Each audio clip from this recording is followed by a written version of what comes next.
Hi, my name is Chelsea, and I'm with the Volusia County Public Library at the Hope Place branch. This is the second part in my 3-part How to Play Dungeons & Dragons series, and today I'm going to show you how to fill out a character sheet so that you can play your first campaign. All you're going to need is a 5th edition character sheet. You can find a printable PDF anywhere online. You're going to need the 5th edition Player's Handbook. You're going to need a special set of D&D dice, and you're going to need a pencil that you can write with because there's going to be a lot of erasing. So let's get started. So now that we have all our materials, it's important to remember that for writing on our sheet, we are only going to use a pencil because your stats are going to change all the time and you're going to be erasing and rewriting constantly. To begin our sheet, we're going to start with choosing a class for our character. So you're going to want to find your handbook or look up a class and look through all of the basic classes to find one that you like the most. For my character, I'm going to choose a bard. So here, where it says class and level, I'm going to write Bard 1 because we're starting at level 1. So now that we've got our class and level, we're going to flip through our player's handbook again and find the race that we want our characters to be. For my character, I'm going to choose a half-elf. So here, where it says race, we're going to write half-elf. The next thing we're going to choose for our character is a background. So once again, in your handbook, flip to the section on backgrounds and choose a background for your character.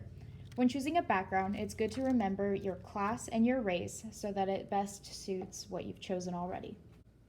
For my half-elf bard's background, I've chosen to be an entertainer because I believe that's what fits best with my class. The next thing we're going to choose is our alignment. There are 9 to choose from, which I'll show you right here. But for my bard, I'm going to choose chaotic good, which means he's good, but he obeys his own laws. Here we're going to put my name. And experience points is your XP. That is determined by when you level up or by your DM. I typically don't do that, so we're just going to put an X through it. The next thing we're going to do is roll for our stat blocks. There are generic stats you can use, which are 15, 14, 13, 12, 10, and 8, or you can roll, which I will show you how to do. We're going to take our D6, which just looks like a normal 6-sided die, and roll it 4 times. 4, 1, 1, and 4. Then you're going to drop your lowest score, which would be 1, and then add the others. So 4 plus 4 plus 1 is going to be 9. You would do this 6 times for each block, but we're just going to use the generic, which is 15, 14, 13, 12, 10, and 8, and then we're going to place them in order of what I need the most. So as a bard, charisma is our best stat, so we're going to put 15 up here, or sorry, we're going to put it in this little circle. The next thing we're going to want is probably intelligence, so we'll put a 14 again in that little circle. Then next is a 13. We can put that under dexterity. Then 12.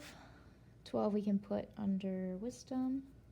10 constitution and 8 strength. So we don't have a very strong bard, but he's very fun to be around. The best way to choose your stat blocks is either to accentuate your best traits or to make your weakest traits stronger. Now that we have our basic stats, we're going to go to our character's class and find what additional points that we need to add to our stats. Under your race, it'll show you what extra numbers you can add to your stats. So here, under half-elf, it looks like we can increase our charisma score by 2 and 2 other ability scores of your choice by 1.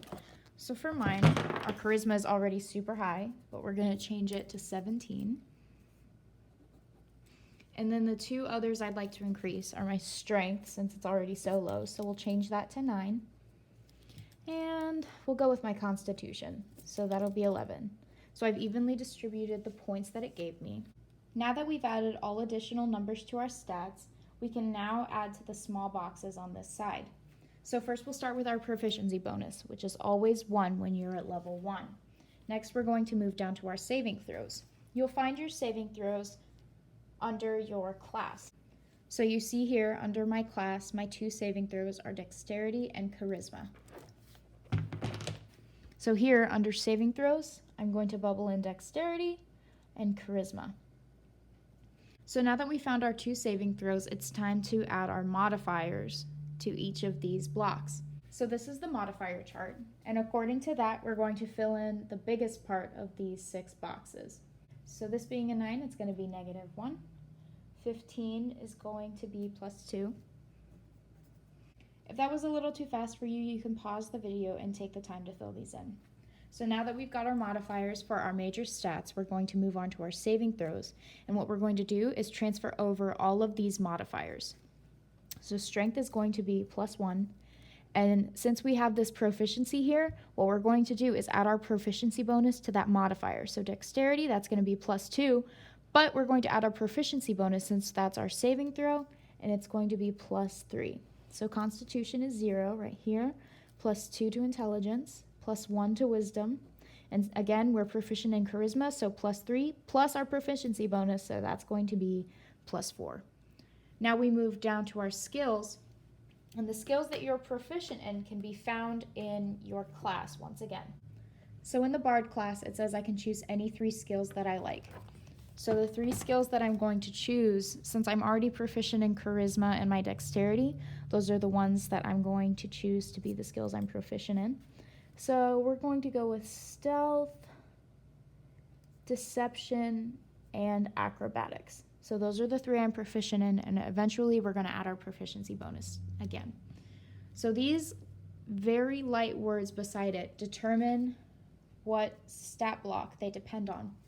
For example, let's do animal handling, wisdom. So we're going to transfer over this +1 score. So animal handling is based on your wisdom score. However, acrobatics, I'm proficient in it, and we're going to transfer over our dexterity, which is +2. And since we're proficient, we're going to add that proficiency bonus once again. So it's going to be +3. Now we've got all of these filled in. Also, your inspiration is something that is gifted by your DM at any time. So for now, we're going to cross that out, but your DM can gift you an inspiration point at any time. The next thing we'll fill in is our proficiencies and languages. You will find your proficiencies in languages both in your race as well as your class. So here in my class, you can see there's a section labeled proficiencies. So armor, weapons, which is all of these. So we're going to transfer them over to proficiencies and languages right here. So now I've filled in the proficiencies for my class, so we're going to go to race and see what languages we speak, which we also add by the proficiencies. Now that we've filled in our proficiencies, we're going to add to our passive wisdom / perception, which is based off of perception right here, +10. So since my modifier is +1, we're going to add 1 to 10, which makes an 11 passive perception. Our next section is equipment, which can be found under class and background. For your equipment, make sure to reference the player's handbook. If you have any weapons in there, they should be moved right up here. So I have a dagger in my inventory. Here you see attack bonus, which is also called your attack modifier. Since a dagger is a melee weapon, which you'll be able to find in the back of the book with all the weapon stats, it's going to be our strength plus proficiency bonus if proficient, and it looks like we are. So we'll add -1, +1, so no attack bonus, and the damage can also be found in the back of the book. I filled in my weapons, so now we're going to move up here to these 3 blocks. This first block here is your armor class, which with no armor on is 10 plus your dexterity, which makes our armor class 12. Your armor class determines how difficult you are to hit. Initiative determines where you fall in the order to attack. So when your DM tells you to roll initiative, you should roll your d20 and add your initiative. Your initiative is based on your dexterity modifier, so my initiative is going to be +2. Your speed can be found in your race, which is typically 30 feet, but it can be more or less. Your hit points are your health, which can be found under your hit points. So 1d8 is our hit die. This is what a d8 looks like. So rolling this for your hit points can determine how many health you have, but at level 1, we're going to use 8 plus our constitution modifier is 0, so 8 out of 8 is our current health. Temporary hit points are given at the DM's discretion, so we won't use that. These death saves are used when you go unconscious. So you get 3 tries to stabilize yourself. If you succeed, you live. If you fail, you die.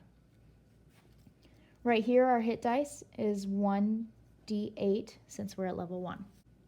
Under features and traits, you can add anything that you couldn't add into any of the other sections. Half-elves have dark vision, which means we can see in the dark up to a certain amount of feet. I'll add that there since it didn't really fit in anywhere else. For these boxes, these are all of the fun stuff. It didn't fit anywhere else, doesn't count as a proficiency. This is just what you want to categorize your character as. These are essentially what makes your character your own. And last but not least, we're going to name our character. There are a lot of generators online that you can use, or you can reference the book to find a name that fits, but I'm going to use one of my classic names, Baratheon.